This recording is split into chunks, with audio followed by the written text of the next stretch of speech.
সম্পূৰ্ণ দলৰ কামৰ কাৰণে ইয়াত উপস্থিত হৈছো। আমাৰ দলৰ সংগঠন পৰ্ব চলি আছে। আপোনালোক সকলোৱে জানে যে আমাৰ অলপ দিনৰ আগতে মেম্বাৰশ্বিপ চলিছিলে। মেম্বাৰশ্বিপত আমি অসমে ব্যাপক সফলতা লাভ কৰিছিলোঁ। তাৰ পাছত আমাৰ এক্টিভ মেম্বাৰো যথেষ্টখিনি হ'ল। প্ৰায় ৭৫,০০০ এক্টিভ মেম্বাৰ হ'ল। আপোনালোকে জানে ৬২ লাখ আমাৰ জেনেৰেল মেম্বাৰ হ'ল। তাৰ পাছত এতিয়া আমাৰ মণ্ডলসমূহৰ কাৰণে আৰু ডিষ্ট্ৰিক্টসমূহৰ কাৰণে নিৰ্বাচনৰ প্ৰক্ৰিয়া চলি আছে।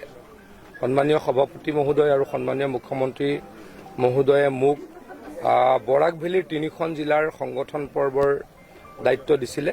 গতিকে আজি ইয়াত আহি উপস্থিত হৈছোঁ।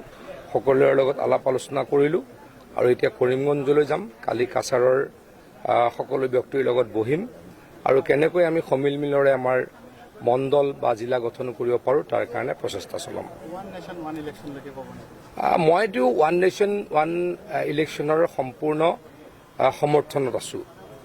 আমাৰ দেশত কি হয়, যিহেতু ইলেকশ্যনটো বেলেগে বেলেগে হয়, প্ৰত্যেক বছৰে ৪-৫খন ষ্টেটৰ ইলেকশ্যন হয় আৰু তাৰ কাৰণে গোটেই দেশৰ ডেভেলপমেণ্ট কাম কাজ ৪ মাহৰ কাৰণে ৫ মাহৰ কাৰণে বন্ধ হৈ যায়। গতিকে বেলেগ বেলেগ ইলেকশ্যন পাতিলে বেলেগে বেলেগ ইলেকশ্যন পতাটো দেশখনৰ কাৰণে ভাল নহয়।